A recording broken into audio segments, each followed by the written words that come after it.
Hello everyone, this is Dr. Ahmed Ergin. Today I'm going to talk to you about bananas for diabetics. Now, I get this question commonly in my practice, whether a diabetic patient can eat banana or not. It's everybody's favorite, and the answer is yes and no.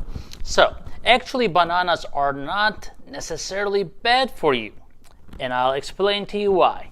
Let's get started.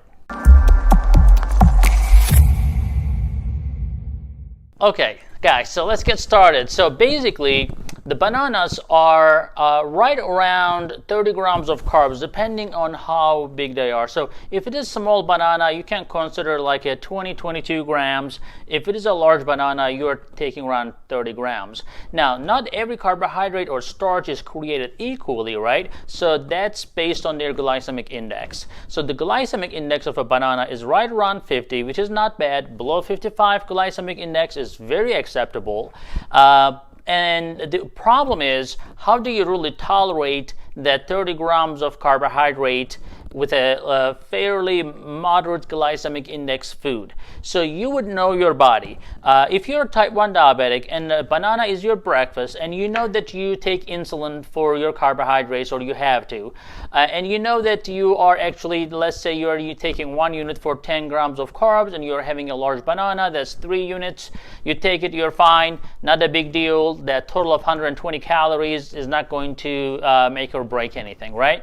But on the other hand, if you're having banana as a dessert on top of already 60 grams of carbohydrates that you had at lunch or dinner, and you're having banana on top of that, of course it's going to increase your carbohydrate load. Even if it is a low glycemic index food or moderate glycemic index food, that does not necessarily mean that it's not going to spike your blood sugar. It may spike your blood sugar, and then how much it spikes your blood sugar depends on your insulin resistance as well.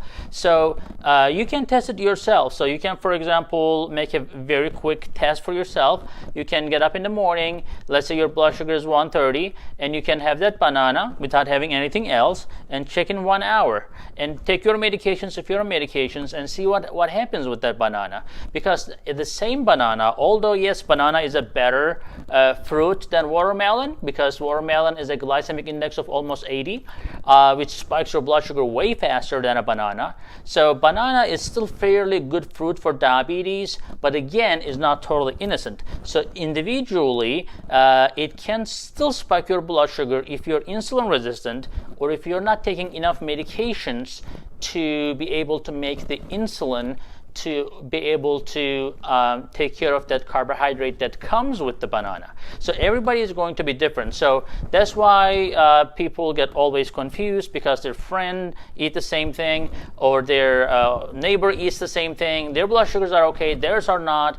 They say everything I put to my mouth increases my blood sugar. Well, that's because you're a different individual. You're on different medications, your lifestyle is different, your insulin resistance is different. So I think overall, I would say the bottom line is the bananas are okay as long as it does not spike your blood sugar as fast or as much as you would like to see, more than you would like to see.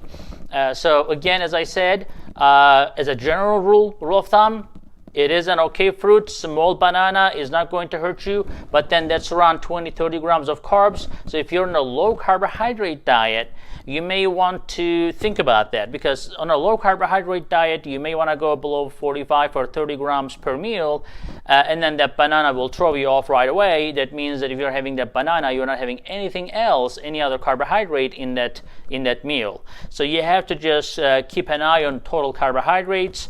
But if you are an athlete and you need to go and run a couple miles and you have diabetes, guess what? You better have that banana. So it's different from person to person, but it is right. If you're a couch potato and you're not really doing anything, you're like 300 pounds, that banana will spike your blood sugar because you're insulin resistant. Now, if you're going to take a walk after that, you can maybe, get that banana and go for a walk or do some exercise. But again, it depends on the individual, and it's best to see it for yourself. See you in the next video, guys.